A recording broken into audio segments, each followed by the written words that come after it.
welcome to Release and Rise, and today's episode is going to be on grief and loss.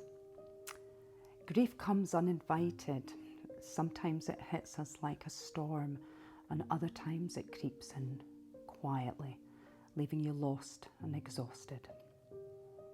I know because I've been there. Losing someone to death it feels like losing part of you. Or maybe you're struggling under the whole weight of this loss. Or maybe you feel guilty that you could have or should have done something differently. I want to share a journey with you today. A journey from pain to acceptance and from despair to hope. Because while grief doesn't have a simple cure, it can transform into something powerful if we let it. Grief is a reflection of love, acceptance of that love, and that you still love deeply.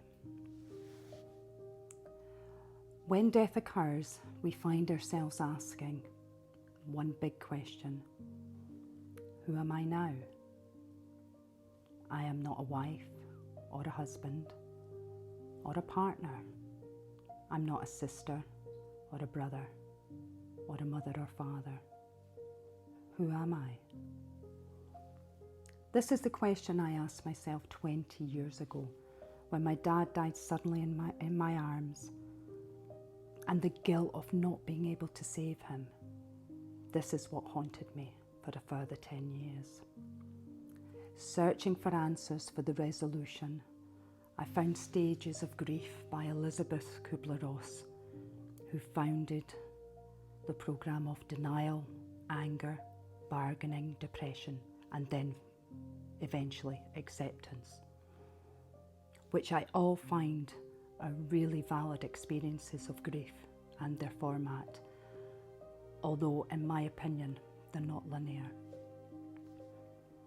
Jumping forward to 18 months ago, when my little sister died suddenly, I experienced a different form of grief, one of pure acceptance for the loss. I moved from denial to acceptance relatively quickly. I felt the sheer pain through me, but I had the ability not to hold this, but to allow it to flow through me, to be released. This does not mean I don't miss her. This does not mean I don't miss the conversations and the laughs we had and the happy times together and the love that is felt between us. For me, it's about honouring life and death as an equal. Death should not be seen as finality, but as a celebration of a life that has lived for no matter how long. So, if I go back to my previous question, who am I now? I'm a person who honours life and death. I live in the present and in the now, enjoying life in every small way. The people that have inspired me on this journey to living in the present are the works of Eckhart Tolle, who told us how our ego resists us from letting go of the pain when we have this profound grief, because it transports us into the past or into the future of what could have been if this person had survived, or if only I'd had more time with them. He teaches us to feel the essence of that person within our bodies and to have a greater focus on that, rather than giving attention to the thoughts in our minds of the loss. By living purely in the present, you will not experience loss in the same way. Thich Nhat Hanh's analogy of how something is truly never lost is especially meaningful to me. If you could imagine a cloud in the sky, eventually the cloud will turn into a rain cloud, and when the rain falls to the ground, it becomes a river, which eventually will run into the sea. The cloud may not be visible in its original format now, but it has not been lost. It's the same as the loved ones that we grieve. They aren't truly lost. They have just become part of something new now. I would like you to join me, if you're ready, in a session of releasing pain and grief. If I can ask you now to find a comfortable position, either sitting down like myself or lying down. I'll give you a few moments. Now, when you're ready, if I can ask you to allow your eyes to gently close. Now take a deep, slow breath in.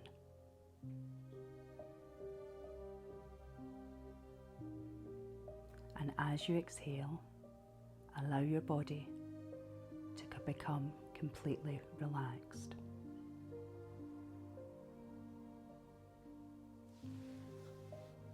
Take another deep, slow breath in.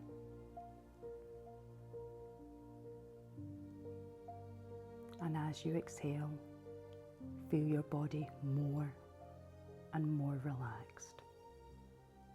Relaxing into the sofa or the chair beneath you. Feeling supported.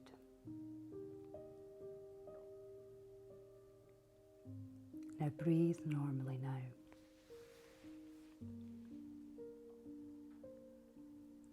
If you bring your awareness now to your feet, relaxing them into the sofa that is beneath you. And now allow this relaxation to slowly move up your body. From your feet to your legs, feeling supported. Your stomach sinking slowly into the sofa beneath. Your chest and shoulders relaxed from tension. Your neck and jaw relaxed and loose, all the way to the top of your head. Releasing any tension, fully relaxed and comfortable. You are safe. You are secure now. You are in control of this time for yourself. We are going to count down from 5 to 1. With each number that you say, you will go deeper into a state of calm and relaxation. 5. Deeper down. 4. More relaxed. 3. Letting go of any tension. 2. Feeling calm and secure. 1. Deeply, peacefully relaxed. Now focus your attention on any emotional pain that you are carrying at this moment. Where is it? Is it in your chest, in your throat, or in your stomach?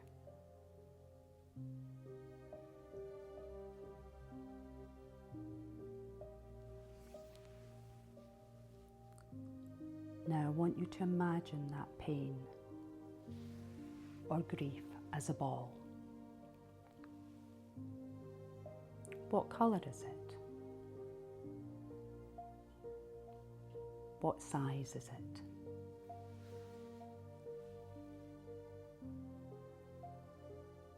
Now take another deep breath in.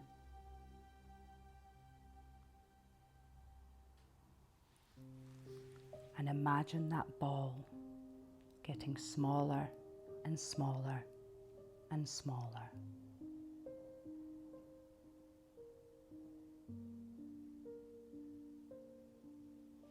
And as you exhale, release the pain in the ball.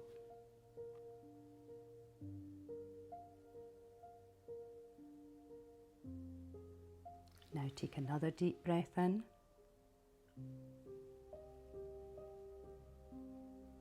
And now you see the ball is so small that you can barely see it. And as you take another breath out once more, release the final amount of pain in the ball.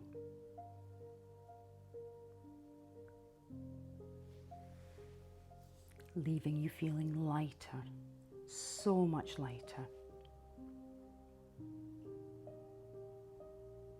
Now filling the empty space with warmth, with comfort and peace and love.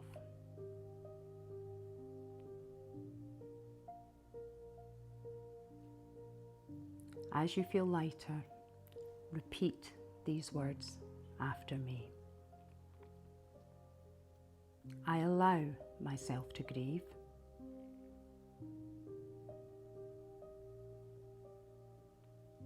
And I allow myself to heal.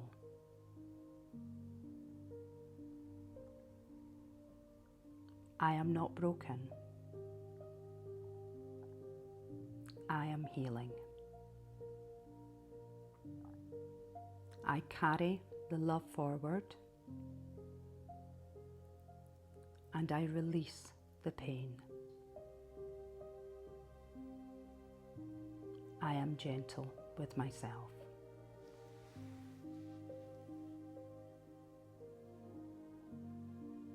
Now I will count from 1 to 5. When I reach 5, you will be wide awake, feeling refreshed and peaceful. 1. Slowly bringing your awareness back into the room. 2. Feeling your fingers and toes. 3. Taking a deep breath in.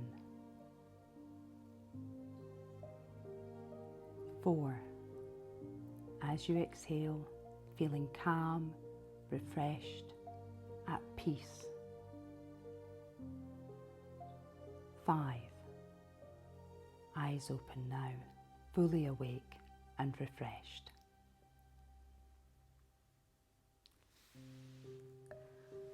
Can I ask if you can leave a comment on how this made you feel today? And please come back to this as many times as you feel you need. I look forward to the next episode with you. See you next time.